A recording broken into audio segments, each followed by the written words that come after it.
அதனால்தான் என்னோட வாழ்க்கை இனிமையா மீனாட்சியோட ஆசீர்வாதத்தோடு இருக்கிறது. பாரதிய ஜனதா கட்சியில் நெடுங்காலமாக பயணிப்பதில் நாங்கள் எல்லாம் பெருமை கொள்கிறோம். பாரதிய ஜனதா கட்சி தொண்டர்கள் பல சவால்களை சந்தித்து தமிழகத்தில் பணிபுரிந்து வருகிறார்கள். எல்லாவற்றிற்கும் மேல இன்னைக்கு மீனாட்சியை கும்பிட்டு விட்டு வந்து சொல்கிறேன், இந்த மக்களின் உணர்வுகளை, இறைவனை இறைவியை கும்பிடும் மக்களின் உணர்வுகளை மதிக்காததால் தான் இதற்கு முந்தைய ஆட்சி, திமுக ஆட்சி தனது ஆட்சியை இழந்தது. ஆக இந்த மக்களின் உள்ளு உணர்வை, இறை உணர்வை ஏதோ மதக்கலவரம் போல சித்தரிப்பதை நாங்கள் ஒருபோதும் ஏற்றுக்கொள்ள மாட்டோம். ஆக இறைவனை அன்போடு அருளோடு கும்பிடுவதை, இதே அருள்தான் எங்களுக்கு அன்போடு பணிவோடு திருப்பரங்குன்றத்தில் விளக்கேற்றி கும்பிட வேண்டும் என்று நாங்கள் நினைக்கிறோம். ஆனா தமிழ்நாட்டில் உள்ள மின்சாரத்துறை அமைச்சர் நிர்மல் குமார் அவர்கள் நேற்று 2 வருஷத்துக்கு முன்னால் இருக்கிற நிலையே தொடரும், நாங்க விளக்கேற்ற விடமாட்டோம் என்று சொல்லி இருக்கிறார். அவர் அப்படி சொல்வதில் ஆச்சரியம் இல்லை. ஏனென்றால் அவருக்கு வெளிச்சம் பிடிக்காது, மின்வெட்டு இருட்டு தான் அவருக்கு பிடிக்கும். அதனால இன்று எங்களால் நிச்சயமாக ஒத்துக்கொள்ள முடியாது. வழக்காடு மன்றத்திலேயே இந்த சாமானிய மக்களின் உணர்வுகளுக்கு, இந்த ஏழை பக்தர்களின் உணர்வுகளுக்கு, இந்த உறுதியான பக்தர்களின் உணர்வுகளுக்கு மதிப்பளித்து அங்கே விளக்கேற்ற வேண்டும் என்று தீர்ப்பு வந்ததற்கு பின்பும் நாங்கள் விளக்கேற்ற அனுமதிக்க மாட்டோம் என்று சொல்வது ஆணவத்தின் வெளிப்பாடு. ஏதோ கொஞ்சம் விசில் சத்தம் சத்தமா கேட்டுச்சுன்றதுக்காக இந்த பக்தர்களின் குரல் உங்களுக்கு கேட்காமல் இருக்கலாம். ஆனா இந்த பக்தர்களின் குரல் உங்க விசில் சத்தத்தை விட உறுதியானது, உறக்கமானது, உறுதியானது, வலிமையானது என்பதை நான் இங்கே தெரிவித்துக் கொள்கிறேன். அதனால மறுபடியும் சென்று ஆட்சி செய்த அதே தவிர திருப்பரங்குன்றத்துல மத கலவரம், அமைதியை நாங்க நிலைநாட்டுறதுக்கு தான் நாங்க இருக்கிறோம் இப்படின்லாம் சொல்ல முடியாது. நீங்க கரூர்ல போய் நீங்க எவ்வளவு கலாட்டா பண்ணீங்க, ஆனா இன்னைக்கு திருப்பரங்குன்றத்துல அமைதியாக விளக்கேற்ற வேண்டும் என்று அந்த பகுதி மக்கள் உண்ணாவிரதம் இருந்தார்கள், அந்த பகுதி மக்கள் போராடினார்கள். ஆக இந்துக்களின் அந்த பரந்த மனப்பான்மையை மறுபடியும் இடர வேண்டாம் என்று நான் இந்த அரசிற்கு கேட்டுக்கொள்கிறேன்.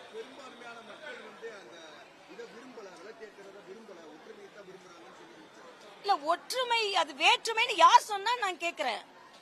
அங்க அந்த மக்கள்லாம் ஒற்றுமையா, நீங்களே பத்திரிகைக்காரங்களே சொல்லுங்க. அங்க உண்ணாவிரதம் இருந்தாங்களா? அங்க யாரும் கட்சிக்காரங்க இருந்தாங்களா? பொதுமக்கள் இருந்தாங்க. ஒரு அம்மா, பெரியம்மா சொன்னாங்க, நான் ஏன் உயிர் போறதுக்குள்ள நான் அங்க விளக்க பாத்துறணும்னு சொன்னாங்க.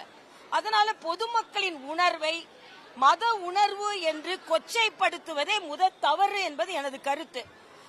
கோயில்ல என்னென்ன வசதிகள் செய்து கொடுக்க வேண்டுமோ அதையெல்லாம் கொடுக்கணும். அதனால சும்மா நீங்க, இப்ப நான் கேக்குறேன், இதே மின்துறையில ஊழல் இல்லைன்னு சொன்னீங்க, 26 டிஸ்க் காணாம போயிடுச்சுன்னு சொன்னாங்க. சில டிஸ்க்கு தான் இவங்க கம்ப்ளைண்டே கொடுத்திருக்கிறாங்க. அப்ப ஊழலை காப்பாற்றுவதில் இவர்களும் மிக ஊக்கமாக இருக்கிறார்கள் என்பது மட்டும் இல்ல. இன்னைக்கு ஸ்மார்ட் மீட்டர், எல்லா இடங்களிலும் ஸ்மார்ட் மீட்டர் பொருத்தப்பட்டிருக்கும் போது 30,000 கோடி ஆகும், அதனால நாங்க மறுபரிசீலனை செய்யறோம் சொல்றாங்க. எல்லாத்துக்கும் மேல டாஸ்மாக்குங்க, 717 டாஸ்மாக் கடையை மூடுகிறோம் என்று சொன்னவர்கள், அங்க டாஸ்மாக் மூடுனா கூட அங்க மனமகிழ் மன்றங் என்ற பார்கள் திறந்திருக்கிறது. எல்லாத்துக்கும் மேல இன்னைக்கு ஒரு ஆங்கில பத்திரிகையில் போட்டிருக்கிறார்கள், எங்கெல்லாம் கடை மூடப்படுகிறதோ அங்கே தனியார் பார்கள் திறக்கப்படுகிறது. அது மட்டும் இல்ல, அங்க கடை மூடி இருக்கும், ஆனா கடையிலிருந்து சரக்கு வாங்கி கார்ல வச்சு குடிச்சிட்டு பொதுமக்கள் இருக்கிற இடத்துல பாட்டில வீசிட்டு போறாங்க. டாஸ்மாக பொறுத்த வரைக்கும் தமிழ்நாட்டில் திறந்திருக்கும், ஆனா திறந்திருக்காது, மூடி இருக்கும், ஆனா மூடல. இந்த கதை தான் இருக்குது. அதனால நீங்கள் தீவிரமாக பொதுமக்களுக்கு பாதிப்பில்லாமல், இன்னும் கஞ்சா அதிகமாக நடமாடுகிறது, இன்னும் போதைப் பொருள் நடமாடுகிறது. இன்னைக்கு நீங்க பாத்தீங்கன்னா பத்திரிகை திறந்தா 7 பாலியல் குற்றங்கள், 7 ஒரே பத்திரிகையில ஒரே பக்கத்துல. ஆக இதுதான் தமிழகத்தின் தலையெழுத்தா? ஒரே பக்கத்துல 7 பாலியல் பலாத்காரங்கள். வெளியில தூங்கிக் கொண்டிருந்த 70 வயது பெண் பாலியல் பலாத்காரம் செய்யப்பட்டிருக்கிறார். 2 பெண் குழந்தைகள் கள்ளக்குறிச்சியில பாலியல் பலாத்காரம் செய்யப்பட்டிருக்கிறார்கள். ஆக இதை இரும்பு கரம் கொண்டு அடக்க வேண்டும் என்று கேட்டுக்கொள்கிறேன். சிங்க பெண்கள் எங்கே போனார்கள் என்று தெரியவில்லை. தமிழக சிங்க பெண்களை காப்பாற்றுங்கள். நீங்கள் சிங்க பெண்களை ஆரம்பிக்கிறோம் என்று சொல்வது தமிழகத்தில் இன்னும் பெண்கள் பாதுகாப்பாக இல்லை என்ற நிலை தொடர்கிறது என்பது மிக வருத்தமான ஒரு விஷயம்.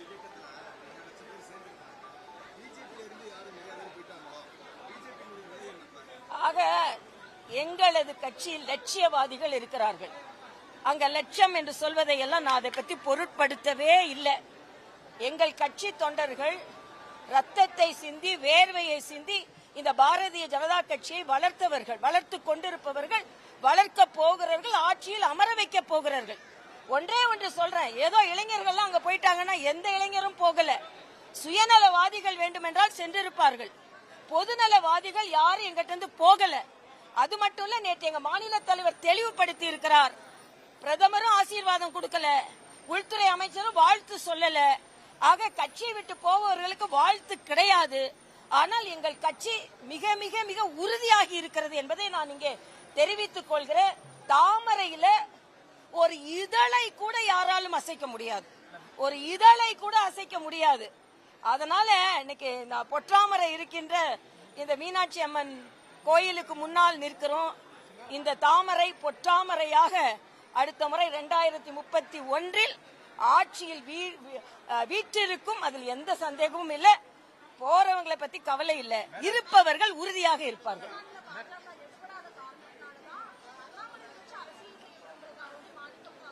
இல்ல, இதை நான் அவங்களை வன்மையா கண்டிக்கிறேன். நேற்று வன்னியரசா இருக்கட்டும், மாணிக் தாக்கூரா இருக்கட்டும், இன்னொரு முகத்தை வைத்து அரசியல் செய்ய வேண்டிய நிலைமை பாரதிய ஜனதா கட்சிக்கு கிடையாது. உங்க கட்சியில வேணா, காங்கிரஸ்ல வேணா ஒவ்வொரு முகமா இருக்கலாம். ஜோதிமணிக்கு ஒரு முகம், மாணிக் தாக்கூருக்கு ஒரு முகம், இப்படி முகத்தை காண்பித்து காண்பித்து நீங்க திமுக முதுகுல குத்துனீங்க. நாங்க அப்படி இல்ல. எங்களோட ஒரே முகம் தாமரை முகம், பாஜகவோட முகம். வேறு முகங்களை காண்பித்து பாஜகவிற்கு மாற்று சக்தி தேட வேண்டிய நிலைமை எங்களுக்கு இல்லை. இதில் நான் மிக மிக மிக உறுதியாக தெளிவுபடுத்துகிறேன். இங்கே இருந்து போனவருக்கு பாரதிய ஜனதா கட்சியின் எந்த விதத்திலும் வாழ்த்தும் கிடையாது, ஆதரவும் கிடையாது. இவர்கள் சொல்வது பாரதிய ஜனதா கட்சி இவ்வளவு நடந்த பின்பு உறுதியா இருக்குது. அப்ப ஏதாவது ஒரு கதை கட்டி விடுவான்னு மாணிக் தாக்கூர் கதை கட்டுவார், வன்னியரசு கதை கட்டுவார். இதை பற்றி நாங்கள் கவலையே படவில்லை என்பது இல்ல. அதுல நான் வரவே இல்லை. காரணத்தெல்லாம் அவர்கிட்ட போய் கேளுங்க. ஆனா பாஜகவை நேசித்த தொண்டர்கள் இங்கதான் இருக்கிறார்கள். அதனால நீங்க அதை பத்தி அவர் நேசிச்சார் இவர் நேசிச்சார் நீங்க சர்டிபிகேட் கொடுக்க வேணாம். பாஜகவை நேசித்தவர்கள் எல்லோரும் இங்க இருக்கிறார்கள். நீங்க சொல்றீங்க யாருமே பாஜக காரங்க போகலன்னு. நேத்து நயினாரே வந்து சொல்லியிருக்கிறார். ஐயா, நான் போகலன்னு சொல்ல ஐயா. உண்மையான இருக்கவங்க போக மாட்டாங்க, உண்மையா இருக்கிறவங்க போக மாட்டாங்க. உண்மையா இருக்கவங்க போக மாட்டாங்க. போன அப்புறம் உண்மை இல்லைன்னு தெரிஞ்சவங்க திரும்பி வருவாங்க. அவ்வளவுதானே. ரொம்ப ஸ்ட்ராங்கா இருக்கு, எப்பவுமே ஸ்ட்ராங்கா தான் இருக்கு. சில பேர் நினைச்சுக்கிட்டாங்க அவங்க வந்ததுனால தான் ஸ்ட்ராங்கா இருக்குன்னு. வந்ததுனால ஸ்ட்ராங் ஆகல, போனதுனாலும் ஸ்ட்ராங் போகல. எப்பவுமே இந்த கட்சி பலமான கட்சியா தான் இருக்குது.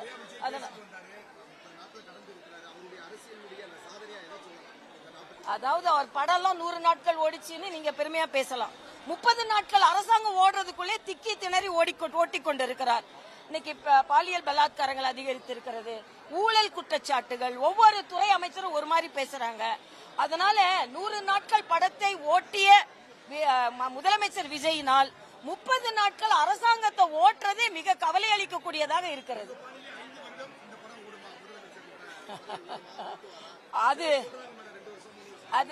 அதாவது அது ஓட்டுறதை பொறுத்து அவங்க எந்த அளவுக்கு ஓட்டுறாங்கன்னு இதுல யார் கையில இருக்குன்னா, கம்யூனிஸ்டுகள், விடுதலை சிறுத்தைகள் இவங்க முட்டு கொடுத்துட்டு இருக்காங்க. என்னைக்கு முட்டை இழுக்கிறாங்களோ, சப்போர்ட்டை இழுக்கிறாங்களோ, அப்ப அது எப்ப விழுன்னு எனக்கு தெரியாது. அதனால 5 வருஷம் நீடிக்குமான்னு ஏன்ட்ட கேட்கறத விட மறைமுகமா அவங்களை அமைச்சு இந்த தற்காலிகமா ஒரு முட்டு கொடுத்துட்டு இருக்காரு இல்லையா ஸ்டாலின், அவர்கிட்ட கேளுங்க.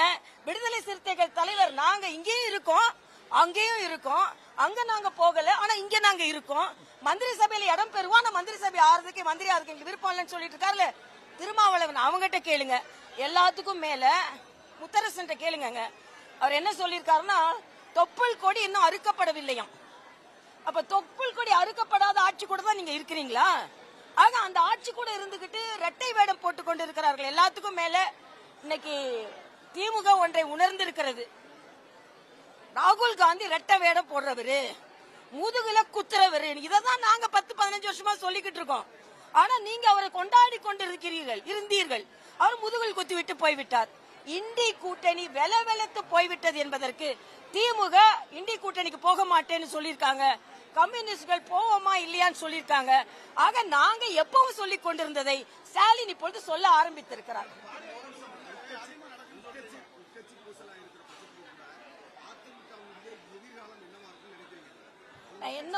இன்னொரு கட்சியோட எதிர்காலத்தை பத்தி நான் சொல்வது சரியா இருக்காது. அந்தந்த கட்சிக்கு அந்தந்த எதிர்காலம் இருக்கும். ஆனா என்ன பொறுத்த மட்டும் இந்த அரசாங்கம் விசில்ல இருந்து அசலுக்கு வரணும். எப்ப பார்த்தாலும் இன்னொரு கட்சியில இருந்து புள்ள பிடிக்கிற மாதிரி அவங்கள பிடிக்கிறதுல கவனம் செலுத்துறதை விட ஆட்சியை பிடித்து வைத்துக் கொள்வதில் கவனம் செலுத்த வேண்டும் என்று எனது கருத்து.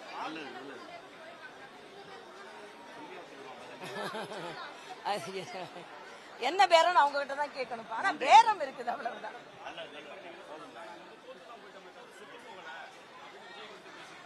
இல்ல, எல்லாரும் அவங்கவுங்க கட்சி ஒரு பின்னடைவை வரும்போது உற்சாகப்படுத்துவதற்கு பேச அவர் சொன்னது கரெக்ட் தான். எந்த கட்சியுமே தனது வலிமையை இழக்காது. கொஞ்ச நேரம் பின்னடைவு வரலாம், அப்புறம் முன்னேறல. இதே திமுக ஒரு இடம் 2 இடம் இருந்ததுல, அப்புறம் ஆட்சிக்கு வரலையா?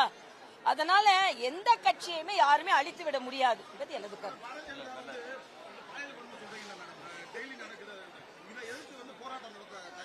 நிச்சயமா நாங்க திருப்பரங்குன்றத்துக்கு எதிராக போராட்டம் நடத்துவோம், பாலியல் குற்றத்துக்கு எதிராக போராட்டம் நடத்துவோம்.